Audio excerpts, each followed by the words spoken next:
తెలుగు రాష్ట్రాల్లో అరటి సాగు క్రమేపీ విస్తరిస్తోంది. గత 10 సంవత్సరాల్లో సాగు విస్తీర్ణం 2.5 రెట్లు పెరిగింది. దాదాపు 1,65,000 హెక్టార్ల విస్తీర్ణంలో సాగవుతుంది. అరటి దిగుబడిలో భారతదేశం 2వ స్థానంలో ఉండగా ముఖ్యంగా తెలంగాణ, ఆంధ్రప్రదేశ్ రాష్ట్రాల్లో దీని సాగు ఎక్కువగా ఉంది. అయితే రకాల ఎంపిక, పిలకల ఎంపిక మొదలు నాటే వరకు సరైన యాజమాన్య పద్ధతులు పాటిస్తే మంచి దిగుబడులను తీయవచ్చంటున్నారు సీనియర్ శాస్త్రవేత్త డాక్టర్ సుధా జాకబ్.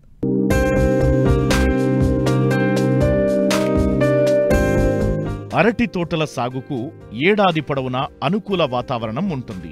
అయితే ఏప్రిల్, ఆగస్టు మాసాల మధ్య నాటడం వల్ల సాగులో సమస్యలు తక్కువగా ఉండి దిగుబడులు ఆశాజనకంగా ఉంటున్నాయి. సాధారణంగా తల్లి మొక్కల నుంచి పిలకలను సేకరించి నాటే విధానం ఎప్పట్నుంచో ఆచరణలో ఉంది. కానీ టిష్యూ కల్చర్ విధానం అందుబాటులోకి వచ్చాక సాగు స్వరూపం మారిపోయింది.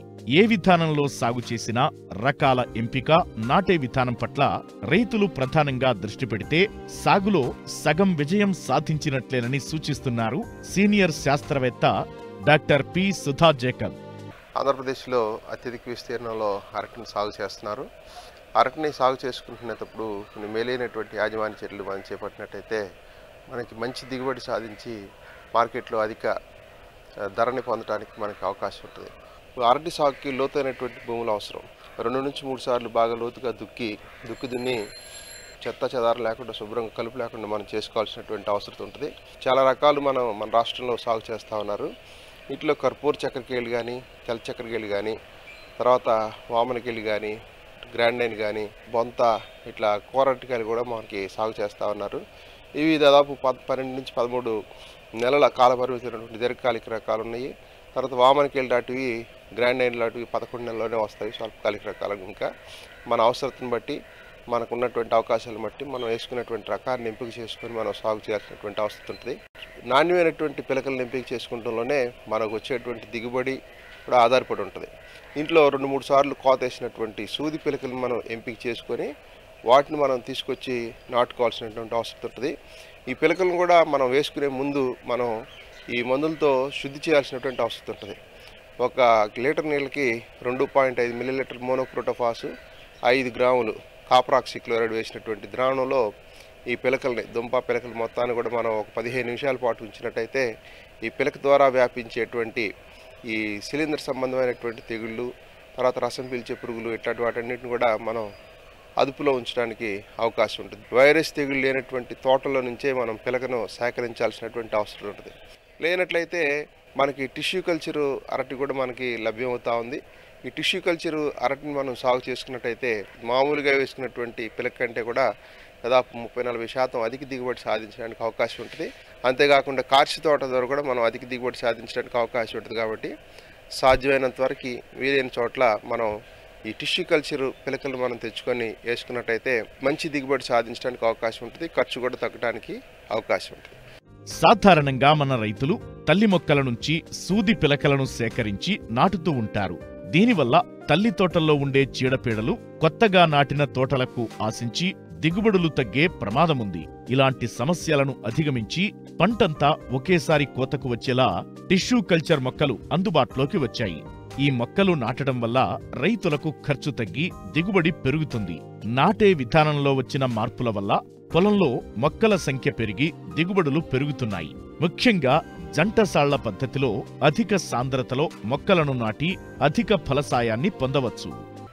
మనం పిలకలు తీసుకొచ్చిన తర్వాత ప్రధాన పొలాన్ని మనం సిద్ధం చేసుకొని మనం 45 సెంటీమీటర్ల వెడల్పు, 45 సెంటీమీటర్లు పొడుగు, 40 సెంటీమీటర్ల లోతున్నటువంటి గుంటలను తీసుకొని సిద్ధం చేసుకోవాల్సినటువంటి అవసరం ఉంటుంది. జంటసాల పద్ధతిలో కానీ మనం మొక్కలను వేసుకున్నట్టయితే అధిక సంఖ్యలో మనం మొక్కల్ని పెట్టుకొని అధిక దిగుబడి సాధించడానికి అవకాశం ఉంటుంది. అయితే మనం ఎప్పుడైతే అధిక సాంద్రతలో మనం సాగు చేస్తూ ఉంటామో పంట కాలం కూడా కొద్దిగా ఒక 30-40 రోజులు పెరగడానికి అవకాశం ఉంటుంది. కాబట్టి రైతు సోదరులు ఈ విషయాన్ని గుర్తు చేసుకొని మనం ముందుకు వెళ్లాల్సినటువంటి అవసరం ఉంటుంది.